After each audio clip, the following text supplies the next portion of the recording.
So I know we talked about it a little bit, but start where you guys met. You guys all went to Arlington High School, and now all three of you are actually in education, which I think is phenomenal. I think growing up I had one black male my entire education, including college. And I think he was one of two teachers that I had that were of color. So every teacher that I've ever had since elementary up to college, even graduate school, they were all white. So I went to Northwestern for my journalism degree. So can you guys talk about like where you guys started in high school, what your relationship was like, and kind of why you all went in this direction? I'll start. I was actually best friends with his brother in middle school, so I actually knew him when he was 7 or 8. At Arlington, I was the first one there, and then my sophomore year, Brian enrolled, and I can't remember how we actually met, but I think we gelled pretty quick, and we had always been really good friends since then, like almost 30 years. Yeah, and you were telling me that you guys had it was a black principal, correct, at the time? What was that like for you all to see that? So Dr. Jackie Greenwood is one of our surrogate mothers. She was a principal. You talk about a principal 20 years there who nurtured the community, who loved us, who supported us, who didn't miss a game, who didn't miss a program, who really, for many of us, modeled what great education is, what relationship is, and the way you should feel about your principal, the community that you should have. She bled Arlington High School Golden Knights. And so really, I think probably for all of us, a great model to say, you know what, she had high impact in our lives, so that's an opportunity for us to have the same in our community. Is that what led you to want to be in education? That's a great question. Like, at what point you were like, I want to be a teacher? Because I gotta say, it's rare. Like, and it's not just the black community, but I would say, teachers of color. Yeah. And I don't necessarily think it's a district or a school's fault. I think it's just never been our thing necessarily to go into teaching. What made you? It's often said you can't be what you can't see, right? So we had a chance to see phenomenal leaders that looked like us growing up. I know for me in elementary school, Mrs. Hall was the first principal that I had that was black. She took time to invest in me, so that was a part of my development. Dr. Greenwood as well. And when you see these great leaders who model it for you and show you that it can be done, I think it kind of imprints on you and it shows you a blueprint for what can be done in the future. So I think it's no accident that we all kind of ended up in this profession because of the leaders that influenced us. So Dr. Coleman, after you graduated college, did you start teaching right after that? Interesting. No, my first job, funny you say that, I was a correctional officer first. Oh, wow. Yeah, I was. And the cool thing about that was I immediately got a chance to see that these children were just thrown away by society. I mean, thrown away. They all had experienced extreme trauma, grief. They had tremendous backgrounds. But what they all had in common was a sense of hope. And I knew then that if only I could have got to them sooner, then that could have made a difference. So that kind of led me on my journey to then become a mentor and then teacher and then a school principal. And you guys have all been in education for a while now. I'm in my 20th. 20 years. Yeah. And then you just got your doctorate. Yes. First of all, congratulations, Thank you. everybody. But what made you say, I need further education after doing this for so long already? So something we did mention, we all ran track together, so we're athletes also. Me and this guy played football together, so teammates. He's a correction officer, substitute teacher is how I started. I was a graphic design major. I got laid off after 9/11, went back to Arlington, talked to Dr. Greenwood, and she said, hey, I've got a parent liaison position open. Then my high school coach comes in, and he jokingly says, Jason, I need a freshman basketball coach. And I was in the building for 3 days before I realized I was supposed to work with kids. It was just the conversations, with the young people and seeing some of the foolishness and knowing where that foolishness leads to. And I fell in love with it and knew that's what I wanted to do. And stay with me. So when I came back after working out, trying to play pro football, didn't work. I subbed across Indianapolis Public Schools, and they put me in some of the craziest classrooms you can imagine. But I fell in love with it. I think for me it was, I see a need, I see a connection, I see an opportunity. And so then began the pursuit of education. So I went back and got the master's degree in special ed, taught special ed, and then again, mentors said, leadership. I said, no, I don't do leadership. Well, yeah, you need to do leadership. And so then the principle about leading schools started. And so then, I don't know what, we had that conversation together about Ball State or... Yeah, how did that come up? Yeah. I mean, it's interesting. Your earlier question was, what made us decide to go further? And I think we understand that you really can't be an expert unless you have your credentials, first of all. Like, you want to be, you want to understand and know your craft. So I think for us, higher education was always in the back of our mind. But when I think Brian went first, and for us, Brian's been the tip of the spear. So he's the one that experiments and gets out there. Goes up first. And when Big Bro does it, it's like, okay, we're up next. And so we have that mentality. So I think he was first, then I was excited about it, then Jay, of course, jumped in there, and then we all said, you know what, we're going to do this, man. And then what was more inspiring to us was to do it together. And we've had many phone calls, many text threads, many meetings where you got to persist, and this is hard, this is difficult, but man, keep going, and it's been great, honestly. It has. I mean, my motivation, because thinking about research and writing, I was like, I can't do it, for probably a couple of years. And then I just reflected on me in the classroom telling kids, leave it all on the court, leave it all on the field, and not wanting to grow old and think about potential that I left, unfulfilled. And so that drive plus having got men that are literally like brothers going forward and doing it was a support system and a drive to pursue, just if God blessed me with the skills and brain, to do this. I want to do it. And the doctorate was I know it's in education, but in leadership specifically. I mean, you guys talked a little bit earlier about what teachers come in with. Mm-hmm. Why choose leadership to be that specific topic? Mm-hmm. You could choose, anything, social justice, whatever it is, but why leadership, do you guys think? I think for us, and I'll speak, y'all interrupt if I miss it, being athletes and learning the importance of leadership, all captains, all real Division I athletes really learned leadership in another realm, in athletics. I think found it easy to transfer that over to the leadership in education. So what it felt like to serve your teammates, also the same to serve teachers. I think we understand even now, because our tribe has grown. There's a lot of black men who we pulled into our group, Fred Yankee, a lot of young men who are walking alongside us in the same narrative.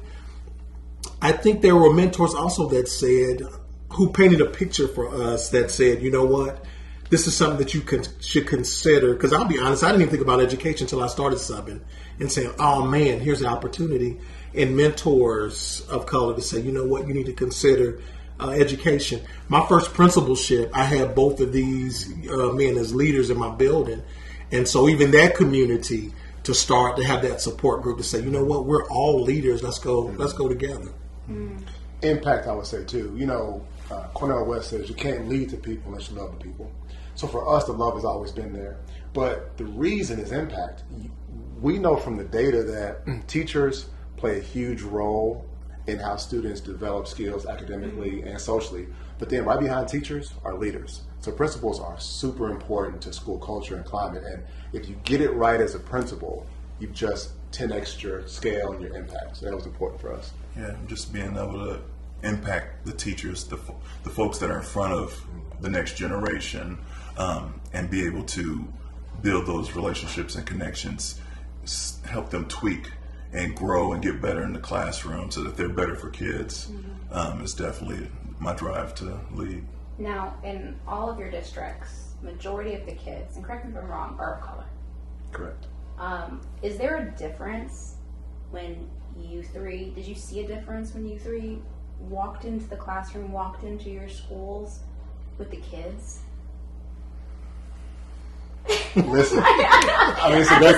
I mean, the one black male teacher I had, he was our Spanish teacher. It was 6th grade. Was my favorite class, Yeah. and I don't even think then I could recognize. Okay, you know, he's another black person, and I think I was the only black girl in the class, to be honest with you. And that's my theory. I don't think, for the most part, our kids connect that. Yeah, right like there's now. something. But I think upon reflection and later on, that'll mean more. I had Roosevelt Griffin my senior year, econ, only black male teacher. And he saved me in college because I breezed through school and I had to study in his class. And he had high expectations for me, and he didn't treat me like a star athlete. The work was supposed to be there. And if I didn't perform, we had a conversation about it. So I think being a black male, it has an impact that our kids may not cognitively, understand right now. But I think it will. Yeah. I think we also understand there's a ton of research that talks about cultural responsiveness. So when your lived experiences show up in the classroom, you're much more engaged. So if you have a person of color, particularly, and I don't know what y'all experience, but the males in our classes typically gravitate toward us because we're speaking the same language. We're sharing our lived experiences that sometimes reflect theirs. And so even as a principal, we're Uncle Smith, Uncle Coleman, Daddy Dinkins. So we get oftentimes to feel that community and family presence that sometimes is missed in schools where you may not see people who look like you or talk your language or share about that sweet potato casserole versus green bean casserole. Yeah. Big difference, right? Big difference. There's another great question, by the way. And I mean, we all laugh because it's the elephant in the room, and it's like we all know it, but who's going to articulate it? Well, I think what the gentlemen have said is a great starting point. What I would add is this. There's a cultural capital that you have, and we feel it every single day. There are conversations I can have with students, teachers, and parents because of what I bring, because of my background, because of my culture, that might not be as effective or even possible had I not been who I am. So I love it because it is very advantageous. Sometimes a look with the kid is enough, and they know what that means. They get it. They get it. And part of that is, at home, these are the same kind of patterns, right? So how I was raised or how some of my kids are raised, and there's that cultural capital that I bring with me. And I think that's important to say. And there's great benefit to that, and I think that ties to a broader conversation about why black men particularly are important in education, because we have insights and experiences that really help not just black and brown kids, but all kids. I wonder what the last 2 years have been like for you all. I feel like, and this is not just Indiana focused, but nationwide, schools are trying to figure out, how do we teach Black history? Not just Black history, any other history than what we've only learned. I think for me, in high school, we did, slavery, Dr. Martin Luther King, and that was it. Like, that was the end, right? It was a short segment, if you will, for whatever the semester. But that was it. And now I feel like schools around are trying to figure out, what do we say? What do we say about Black Lives Matter? What do we say about George Floyd? How do we teach this? Have you guys had those conversations amongst teachers? Have you had that conversation yourself? I mean, I know you can't maybe go into so much detail, but I'm ready. Something that, if you have to try to find the good in horrible situations, but with the recent social justice movement, I was in a meeting this morning, and the folks in the meeting are talking about how do we do Black History Month better? How do we make it more authentic? How do we make it rich instead of, just talking about Dr. Martin Luther King and Rosa Parks? So I think that on the flip side of the horror and just the continuation of things that have happened to people of color, on this continent for years, we're getting to a point now where we can have better conversations. We can talk about social justice and systemic racism and the systems that are in place, that have been in place for years, instead of just talking about who invented peanut butter. I'm thinking along with that. You articulated very well. You said Dr. Martin Luther King and slavery. Think about African Americans, particularly, where the first time we hear about our history are as slaves, not as kings and queens in African nation, and so even as we our self-efficacy, how we see ourselves, that narrative has been very generalized, and so I think I'm excited about the opportunity to have the conversations, but we know it's still uncomfortable, and there are forces who are working to increase the narrative, but there are also forces who are trying to muzzle the narrative too, so that we don't learn our history, so we don't learn the path of then till now, which many parts of it is very ugly, right? It's telling. But if we're going to move forward as a community, we have to have the conversations. It's funny because I think about the critical race theory conversation happening right now. For you all, how important is that to be able to teach the history, the good part of it, right? The only time I learned about Black people is when we were suffering. I'm just being honest there. It really is true. I didn't really learn. I didn't even know about the Tulsa Massacre until college. And I'm trying to figure out now how to present that to sixth graders.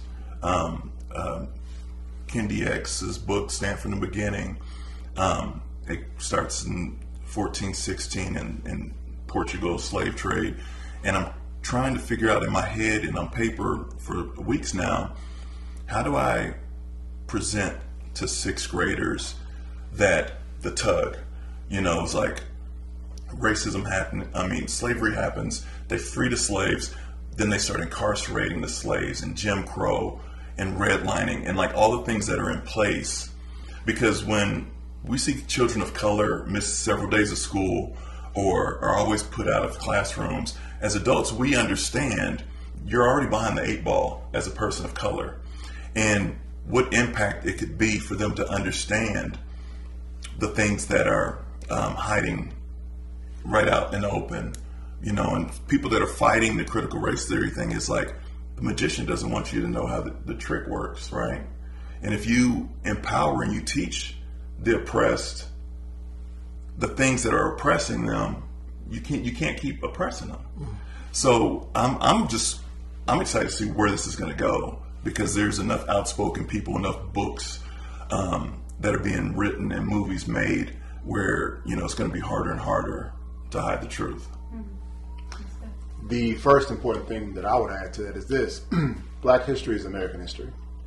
And when you set up a false dichotomy, I think it leads students on the wrong path. Shout out to Carter G. Woodson, right? Black History Day, Black History Week, and then month. But what if you think about this differently? What if there is no singular month where we talk about Black history, but we embed it throughout the year? That to me was the ultimate goal for Dr. Woodson. I think for us, it has to be our same charge. And I know, going back to our earlier point about why it's important to have Black men in the schools, we are American history. We're living history. So we bring elements of our present and our past to work every day. And I think if we don't just confine it to a month and you open it up to a year, you can have broader, deeper conversations. So how do you get more Black male teachers then? I did a story in Cincinnati with 5 Black boys who, played basketball, and I feel like every time I talk to young, especially young Black boys, sports. I want to do sports or music. Those are the two avenues, it seems like. And then maybe after that, it's I want to own a business or something like that. But education is not something I hear about. It's not something that growing up, I even thought it wasn't even placed in my head of this is something possible. How do you recruit more? I think you use the right word, is recruit. Mm-hmm. We have to grow them from within our community. Black boys are the most expelled, suspended, and incarcerated by demographic, percentage-wise, any other subgroup in our nation. And so if you think about a schooling experience for a black male, why would they want to be a teacher, right? When 70% plus of the teaching population are white female, beautiful people, right? But what it's communicated to us is say, you know what, I want to be that. And so I think just putting models, these are two of my role models, and there are so many more that we have to continue to say, you know what, I see greatness in you. You would be a great educator, empowering young people in our community. Well, what does that mean? Now it's our responsibility to expose them to what that is. I grew up in poverty. The narrative is teachers are poor. Well, I want to remain in poverty, right? And so that narrative has to change, that I can be a successful father, husband to my children, be an educator, be a school leader, and still live a good life and give back to my community. Teaching is a great profession, and we have to change that narrative. We do. We definitely do. And, we talked about the impact of men of color, of teachers of color. Nationally, there's just a teacher shortage, period, right? And so how do we remove the barriers of people want to come in to do one of the hardest jobs in the world? I think teachers are heroes, because anyone that can master a content area and be a mentor, an uncle, a nurse, and with 25, 30, 40 kids every day and keep coming back, the teachers are superheroes. So how do we change legislature that will allow districts to pay teachers more, to incentivize being a teacher? Like, these people are literally grooming the next generation, and it's almost laughable that there's so many obstacles in place to get, high qualified teachers in the classroom. Showing men like Dr. Smith and Dr. Dinkins will go a long way towards doing it. Again, you can't be what you can't see. They have to see it first. And so I thank you for doing this and highlighting these wonderful educators. And I think the more they see that, the more they can know that's for them, or it's possibly for them. Last question for each of you. You guys have been in education for a while now. So I'm curious if there's one story that you have of the impact you had on a kid. I'm curious if there was ever a kid that came back to see you or said, I want to be a teacher now, or, I don't know, you walked with that kid through something hard in their life and you saw, because of you, they were able to kind of get through it. Is there any story that pops up? I have one, and his name is, I must leave him anonymous, B. Washington. But he currently extremely successful. I picked him up his freshman year and took him home before and after basketball practice. And with all the guys, I would randomly stop practice and just say something about life, just because I felt like it's important. And I didn't have that role model to tell me man stuff. 7-8 years ago, he sent me a really long email thanking me and saying that I was more like a father than a coach to him, and the impact that I made on his life. And I have that printed and saved in many different places, because it doesn't come a lot, and we don't do it for that. But it's just really powerful, and I still, text or call him, pretty frequently now. Well, my story is so many of those stories. Yeah, right? yeah. So So many. There actually is. So there's a young man, I will name him, Fred Yankees his name.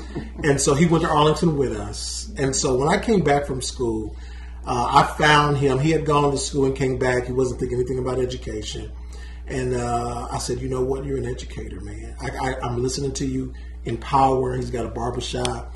And we just began the steps. So he went and got his master's degree to teach. Then he went and got his administrative degree to lead. Then he led. And so he's a vice president, was the president of Providence Crystal Ray High School. Now he's bringing other men into the profession.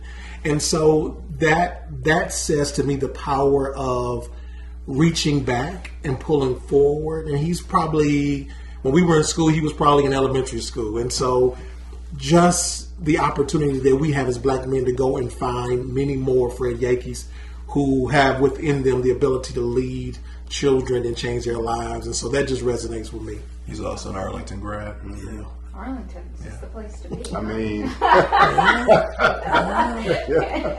That's so cool. Closed it, man. It's in middle school.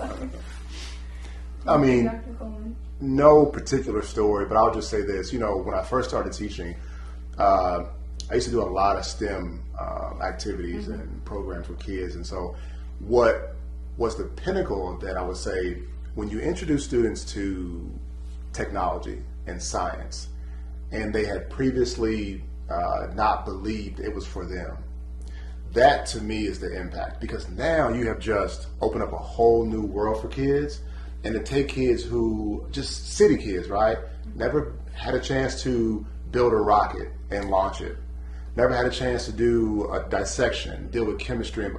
When they have these experiences and you see them change the way they think about life, I think that's the impact. So no individual story, just in general, changing mindsets has been powerful for me. Well, let me ask you this. I mean, we talked. Teachers are tired.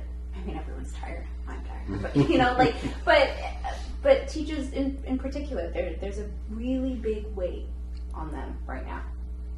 What's your message to others thinking about education, always wanting to be staying in education? I mean, what's your message to other teachers to do the work that all of you guys are doing? So warning, this might not be the most hopeful message out there, but I got to be real with you, okay? I have to be real. If your why isn't strong enough, you won't make it. You won't persist. So we're not doing this for show, right? Our why is important to us. It's a personal thing. It's a spiritual thing. It's big and it's powerful. So on the days when it's tough and we're all tired, when you wake up in the morning and it's dark and you get home and it's dark, when you just don't feel you have enough energy to give another part of yourself, you persist. Why? Because the reason you do it is strong enough. So my fear is that somebody's going to see this message, this segment, and go, you know what, education's for me. And we welcome you. But we also want you to be critically thoughtful about your why. Because if your why isn't strong enough, you won't last. That's good. I would say I think we're in a time where we need to give teachers education to take care of themselves. So education is really a heavy service profession. I'm giving to you all of myself all of the time. And I think what we have lacked is really prioritizing helping teachers build their self-care practices. So monitor your health, your emotion, your sleep, your eating, all the things that allow you to continue to do this work. Because I don't know that many of us even know what COVID really did to us. There is a narrative about COVID did, but what did it really do? Did it give you a time to reflect? Did it show you other priorities in life? Did it just exhaust you emotionally and mentally? But if we're not helping teachers to identify those things and then build the practices that allow them to grow stronger when children come with so many challenges, then we will be in trouble. So my message is, it's okay to prioritize you because we need you. We can't do the work without you. So if you need to take a day, but come back stronger and ready to continue to work.